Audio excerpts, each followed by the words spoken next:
Hello everyone. मैं अंकुर Mishra एडुश्योर point online classes में आप लोगों का एक बार फिर से स्वागत करता हूं। आज हम लोग ब्रूनर के संज्ञानात्मक विकास सिद्धांत के बारे में समझने की और जानने की कोशिश करेंगे। ठीक है, इससे पहले हम लोगों ने पियाजे और वाइगोस्की को डिस्कस कर लिया है। ठीक है, तो जान लेते हैं ब्रूनर का संज्ञानात्मक विकास का सिद्धांत क्या कहता है।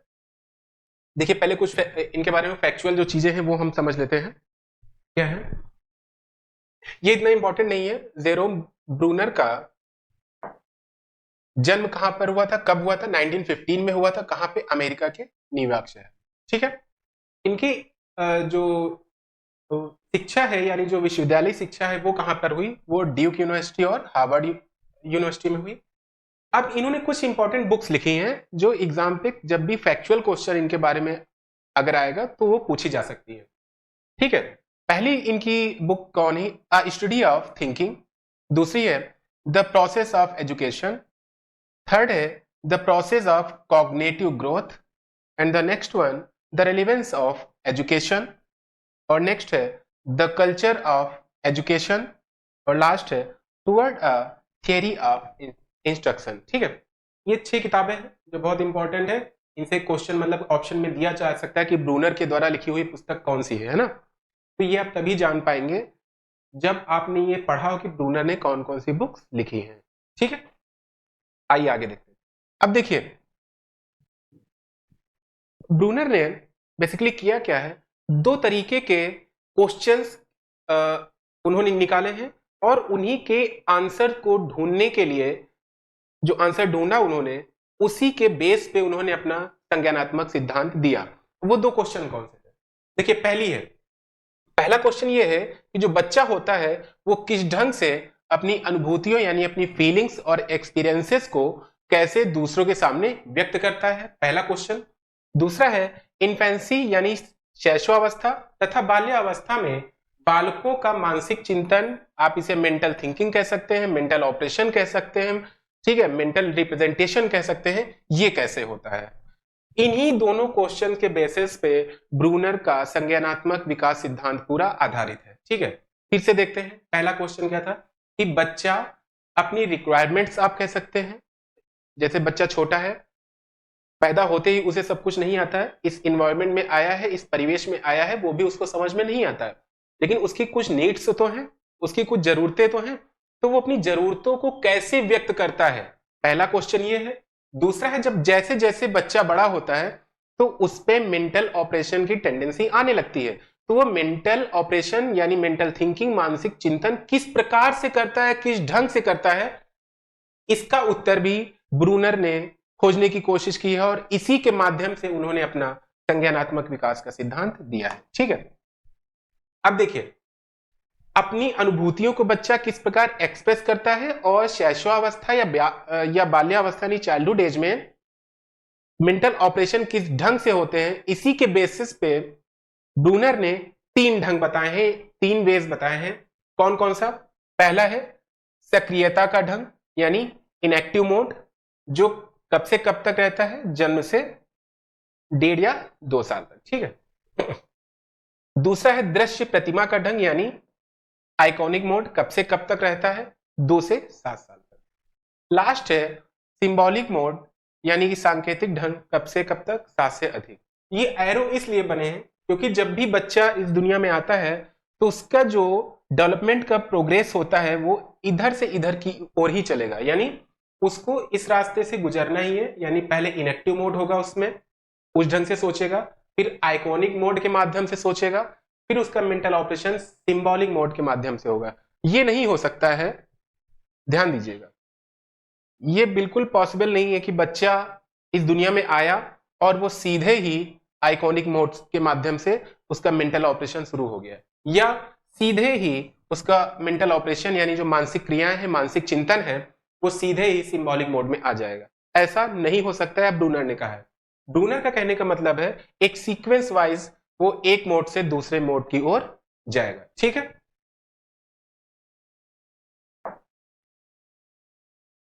चलिए अब पहला देखते हैं, सक्रियता का ढंग यानी इनएक्टिव मोड क्या है। ठीक है, बहुत ही सिंपल है, समझने की कोशिश करिएगा। ठीक है, ध्यान लगाकर सुनिएगा और देखिएगा। इनएक्टिव मोड क्या है? सक्रियता का ढंग ये है, आपको इस शब्द से ही पता चल रहा होता है, सक्रिय। सक्रिय का मतलब है, जो सक्रियता का ढंग है वो कैसा होता है? एक्शन बेस्ड होता है। पहली चीज कैसा होता है? एक्शन बेस्ड होता है। यानी एक्शन बेस्ड होना स्वाभाविक है, ये भी जान लीजिए। मतलब कहीं से ये नहीं, और कोई रास्ता बच्चे के पास नहीं है। क्यों? क्योंकि बच्चा इस दुनिया में आया है तो जन्म लेते ही वो सारी चीजें नहीं सीख पाता है, धीरे धीरे चीजें आगे बढ़ती हैं, जैसे जैसे उसका डेवलपमेंट धीरे धीरे बढ़ता है। अब जैसे ही वो इस दुनिया में आया है तो लेकिन आने के बाद उसकी कुछ ना कुछ, अभी मैंने बताया, जरूरतें होंगी, कुछ रिक्वायरमेंट्स होंगी, कुछ नीड्स होंगी। उसको वो दूसरों तक, अपने माँ तक, अपने पिता तक, या और जो आसपास में उस लोग हैं उसके आसपास, उन तक वो कैसे अपनी नीड्स को पहुंचाएगा, कैसे कहेगा? लैंग्वेज उसको आती नहीं है, ठीक है, मेंटल ऑपरेशन वो कर नहीं सकता है, मानसिक चिंतन वो कर नहीं सकता है, तो कैसे दिखाएगा?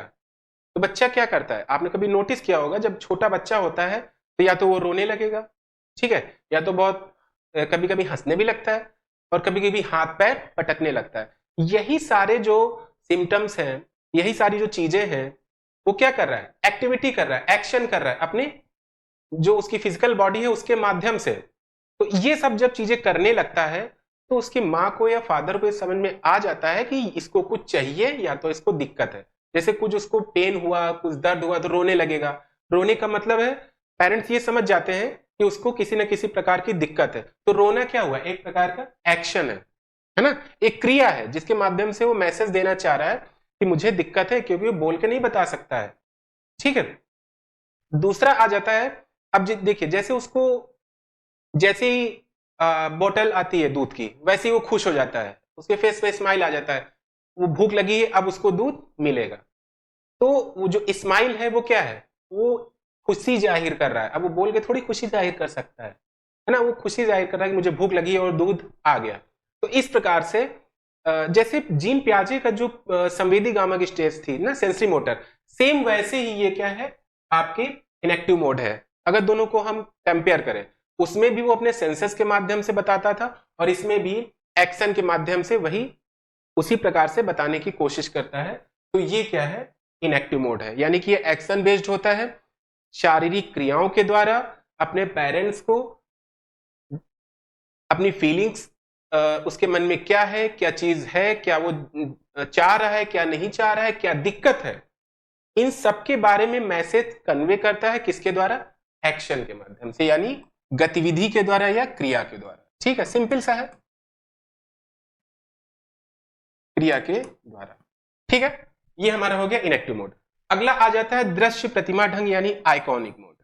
अब देखिए, इसमें भी वर्ड से क्या पता चल रहा था? बच्चा एक्टिव रहता है। एक्टिव का मतलब है फिजिकली, अपनी बॉडी जेस्चर के माध्यम से, है ना, या अपने बॉडी पार्ट्स के माध्यम से, अपने सेंसेस के माध्यम से पेरेंट्स तक अपना मैसेज पहुंचाने की कोशिश करता है। ठीक है, अब दृश्य प्रतिमा का मतलब है आइकॉनिक मोड। आइकॉन का मतलब ही होता है प्रतिमा, इसको प्रतिमा कह लो हिंदी में, छवि कह लो, या आपने आइकॉन जैसे कंप्यूटर डेस्कटॉप पे देखा है?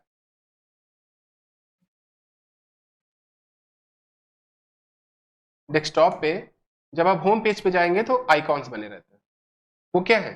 प्रतिमाएं हैं, है ना।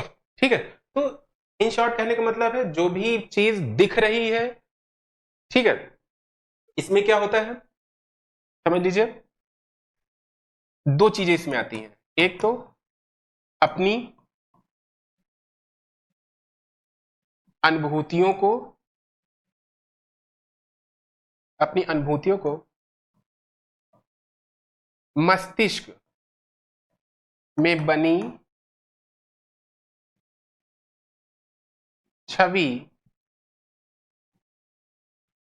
के माध्यम से व्यक्त करता है। अब ये पहली चीज है। एक पॉइंट और है, पहले इसको समझ लेते हैं कि अपनी अनुभूतियों को, यानी अपने फीलिंग्स को, अपने एक्सपीरियंसेस को, इसके माध्यम से मस्तिष्क की बनी छवि, यानी जो माइंड में उसने अपने, जैसे क्या है, कंप्यूटर डेस्कटॉप पे जैसे आइकन्स बने रहते हैं, वैसे ही बच्चे के माइंड में भी आइकन्स बन जाते हैं। वो आइकन्स बनते कैसे हैं? कभी उसने वो पिक देखी होगी, ठीक है, कभी उसने वो पिक देखी होगी तो वो पिक उसके माइंड में छप जाती है। अब दोबारा वो चित्र नहीं भी आता है तब भी उस चीज के बारे में वो बता देता है। ठीक है, अब जैसे एग्जाम्पल के तौर पे समझने की कोशिश करें, अगर कोई, इसका टाइम पीरियड क्या होता है, 2 से 7।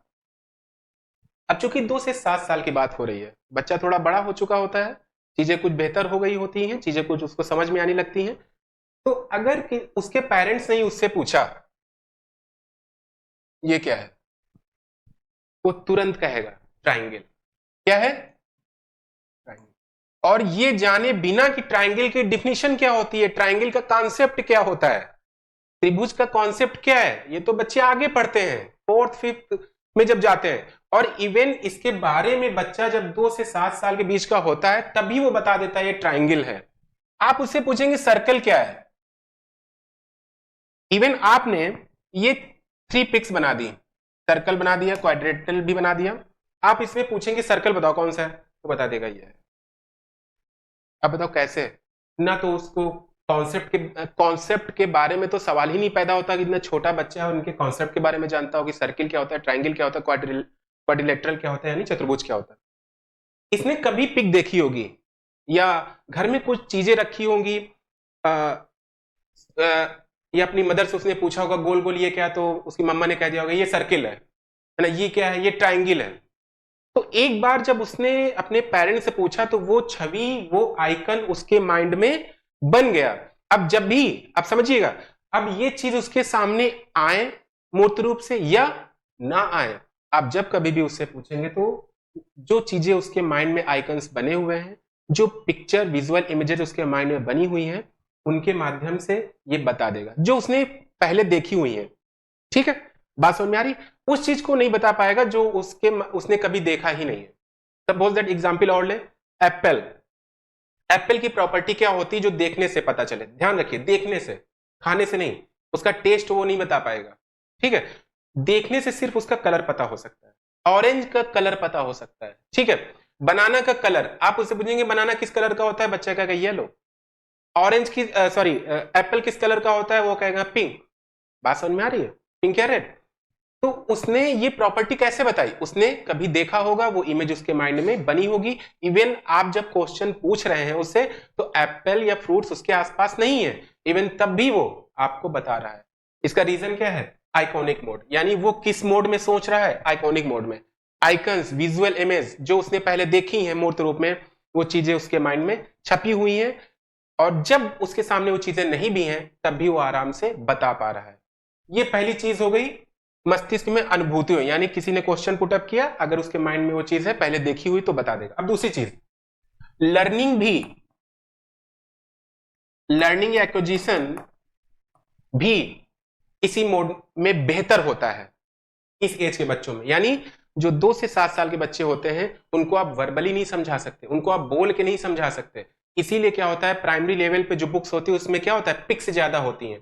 आपने कभी कभी देखा होगा, एक अच्छा एग्जाम्पल लेते हैं, जैसे कभी कभी आपने देखा होगा कि बच्चा है उसको इंग्लिश लैंग्वेज नहीं आती है, लेकिन टीवी के जो टीवी पे कार्टून देख रहा है वो इंग्लिश में चल रहा है, तो बच्चा क्या करता है, टीवी म्यूट कर देता है और पिक देखता रहता है।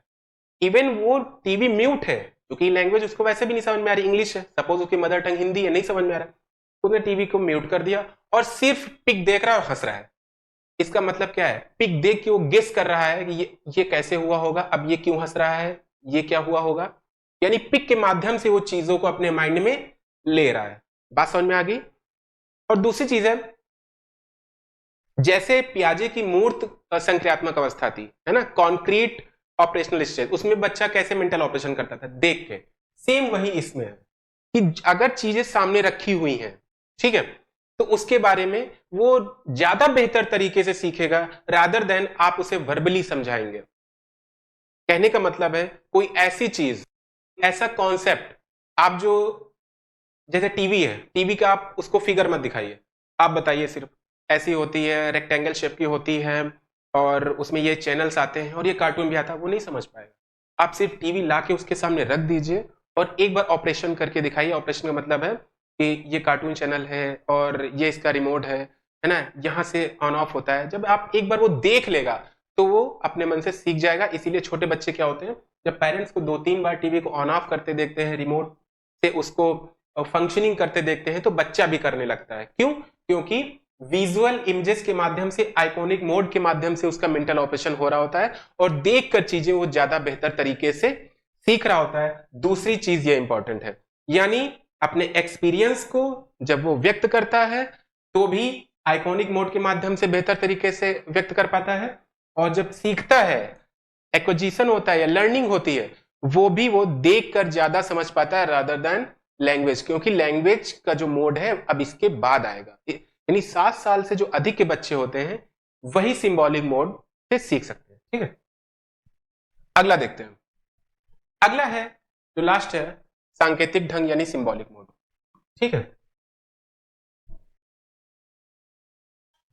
अगला क्या है? सांकेतिक मोड यानी सांकेतिक ढंग यानी सिंबॉलिक मोड। ठीक है, अब समझिएगा इस चीज को। देखिए, अभी तक क्या था? इनएक्टिव। दूसरा क्या था हमारा? आइकॉनिक। एंड थर्ड वन आपका आ गया सिंबॉलिक। ठीक है, इनएक्टिव, आइकॉनिक एंड सिंबॉलिक। अब देखिए, अब मैंने कहा कि ये इस तरफ से इस और चीजें चलेंगी, डायरेक्ट आप नहीं आ सकते। पहले क्या था? बच्चा एक्शन करके सीख रहा था। अब क्या था? बच्चा टिक्स के माध्यम से सीख रहा था। और अब क्या आ गया सिंबॉलिक मोड में? अब वो वर्बली सीख रहा है, यानी भाषा के माध्यम।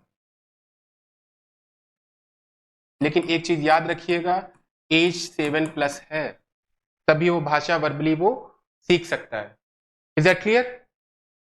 अब क्या हो रहा है कि अगर इसको हम एग्जाम्पल के तौर पे समझने की कोशिश करें, तो आपने देखा होगा, अगर कोई रेडियो पे कोई स्टोरी चल रही है, या बच्चे क्या होते हैं इस एज में अपने पेरेंट्स से, अपने ग्रैंडफादर से, ग्रैंड मदर से कहानियां सुनने की कोशिश करते हैं।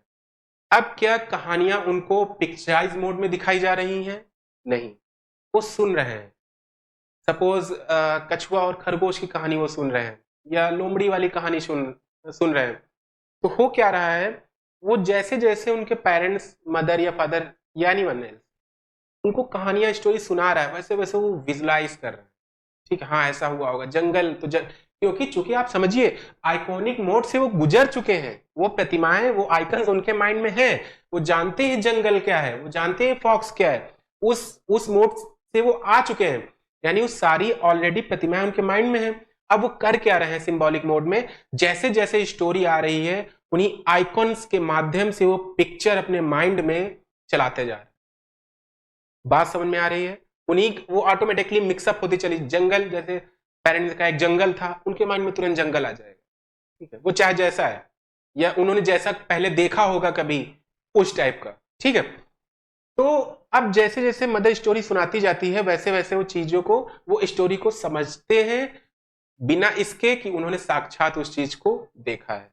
ये होता है सिंबॉलिक मोड, यानी जिसमें भाषा के माध्यम से सिर्फ बोलकर चीजों को वो आसानी से समझ लेते हैं, और भाषा के माध्यम से ही वो क्या करते हैं, अपनी अनुभूतियों को, अपने एक्सपीरियंसेस को, अपने फीलिंग्स को व्यक्त करते हैं। ठीक है, ये तो 3 मोड बताए थे। कौन कौन से? फिर से एक बार देख लेते हैं। संक्रियात्मक मोड, दृश्य प्रतिमा ढंग, और सांकेतिक, यानी कि इनएक्टिव मोड, आइकॉनिक मोड और सिंबॉलिक मोड। अब एक चीज जो लास्ट रह गई है इसमें आज के लिए, कि ब्रूनर तथा कैनी ने एक एक्सपेरिमेंट किया था। एक्सपेरिमेंट क्या किया उन्होंने? एक 3x3 का मैट्रिक्स लिया और उस मैट्रिक्स में ग्लासों को सेटल्ड किया। अब किस प्रकार से सेटल्ड किया वो आइए देखते हैं। पहली चीज ये नोट करिएगा कि प्रयोग किसने किया था? ब्रूनर तथा कैनी ने, उन्होंने मिलकर प्रयोग किया था। अब देखिए, इनका जो मूलभूत स्ट्रक्चर था, इस पे ध्यान दीजिएगा। आवाज आ रही? मूलभूत स्ट्रक्चर था, उस पे ध्यान दीजिएगा कि ये बेसिक इनका मॉडल था। 3x3 का, 3 उधर 3 इधर मैट्रिक्स था। ठीक है, लेफ्ट से राइट जाने पर विड्थ बढ़ रही थी, यानी चौड़ाई बढ़ रही थी। देखिए, ये प्लास्टिक के ग्लास थे सारे, इसकी चौड़ाई कम है, इसकी उससे ज्यादा, इसकी उससे ज्यादा। और नीचे से ऊपर जाने पे ग्लासेस की लेंथ बढ़ रही थी। ये देखिए छोटा, ये उससे बड़ा, उससे बड़ा। इस चीज को ध्यान में रखिएगा। ये ब्रूनर तथा जो कैनी थे, इन्होंने मेन ये अपना मैट्रिक्स तैयार किया और ऐसे ग्लासों को रखा उस मैट्रिक्स में, इस सीक्वेंस में। होता क्या है अब समझिए। अब क्या किया, 5 से लेके, समझिए 5 वर्ष से लेके 7+ तक की बच्चे लिए उन्होंने इस प्रयोग में। 5 वर्ष से लेके 7+, 8, 9, 10, 11, ठीक है। और पहला जो पार्ट था उसमें क्या किया, ये इन्होंने बच्चों को दिखाया, ठीक है। जो 5 साल तक 7 साल तक बच्चे थे उनको पहले ये दिखाया। ये किसके लिए था, 2 to 7, सॉरी 5 लिए था ना, 5 to 7, समझिएगा। ये मैट्रिक्स थी, इस तरह ग्लास रखे थे और 5 से 7 साल के बच्चों को उन्होंने कहा आप एक बार इसको ध्यान से देख लो। बच्चों ने ध्यान से देख लिया, ठीक है। उसके बाद उन्होंने क्या किया, दोनों ने, ब्रूनर तथा कैनी ने, इस मैट्रिक्स को पजल कर दिया। मतलब कि इधर का ग्लास उधर, उधर का ग्लास इधर, इधर उधर कर दिया सब कुछ। और फिर 5 से 7 साल के बच्चों से कहा अब बताइए आपको हूबहू ऐसा ही मैट्रिक्स तैयार करना है, तैयार करके दिखाइए। तो जितने भी 5 से 7 साल के बच्चे थे वो क्या किया उन्होंने, जितने भी 5 to 7 ईयर्स के थे उन सारों ने हूबहू ऐसा तैयार कर दिया। कैसे तैयार किया बता सकते हैं आप? क्योंकि जब ब्रूनर तथा कैनी ने कहा कि आप इसको ध्यान से देख लीजिए, तो उन्होंने जैसे ही ध्यान से देखा इसका आइकॉन उनके माइंड पर बन गया, उनके मस्तिष्क में इसका फिगर बन गया। उन्होंने कुछ नहीं किया, उन्होंने ये किया, पजल चाहे जैसा इस मैट्रिक्स को उन्होंने चाहे जैसा इधर उधर कर दिया हो, उससे मतलब नहीं था। उन बच्चों को इससे मतलब था जो पहले देखा था वो कैसा था। तो उसी सीक्वेंस में जो इमेज बनी थी उसी प्रकार से इन्होंने इसको लगा दिया। इससे ये ब्रूनर ने साबित किया जो 5 से मतलब 7 ईयर्स तक के बच्चे होते हैं उनमें आइकॉनिक मोड के माध्यम से सीखने की क्षमता आ जाती है। अगला एक्सपेरिमेंट देखते हैं। इस वाले फिगर में देखिए, है ना, उसमें क्या था, 5 साल तक जितने भी 7 साल तक बच्चे थे उन्होंने वो चीजें कर ली थी। इसमें क्या है, ये तो एक तो पहली चीज 5 से लेके 5 to 7+ बच्चों के लिए था, यानी 5 से लेके 7, 8, 9, 10, 11 जो भी लिया उन्होंने, ठीक है। अब देखिए इसमें क्या किया, ये तो मूल है, यानी जो बेसिक मैट्रिक्स था वो था जो उस पिक में था, ये देखिए सेम वही है, ठीक है। अब समझिएगा जरा, तो उन्होंने 5 से 10, 11 साल, 12 साल जो भी बच्चे थे उनको एक बार ब्रूनर तथा कैनी ने ये कहा कि आप एक बार इस जो पहला वाला मैट्रिक्स है, यानी जो मूल मैट्रिक्स है, उसको एक बार देख लीजिए। उन्होंने देख लिया, ठीक है। अब कहा देख लिया, ठीक है, बोले अब हम एक्सपेरिमेंट करने जा रहे हैं इसमें, बोले हाँ करिए।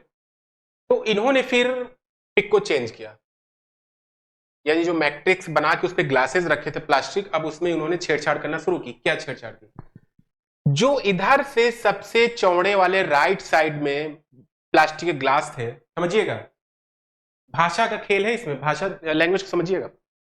जो सबसे चौड़े वाले मूल मैट्रिक्स में सबसे चौड़े वाले कौन से, यही तो है 3, है ना। जो सबसे चौड़े वाले जो राइट साइड में थे वो दूसरी यानी सेकेंड मैट्रिक्स में उनको लेफ्ट में कर दिया। कलर चेंज कर ले, यानी जो ये वाले जो थे ये कहां आ गए, यहां पे, ठीक, इधर क्लियर। और जो सबसे, ये क्या थे, सबसे ज्यादा चौड़े वाले, और ये क्या है, सबसे कम चौड़े वाले। तीनों की विड्थ सेम है, लंबाई तो बड़ी है लेकिन विड्थ तीनों की सेम है, लंबाई में डिफरेंसेस है।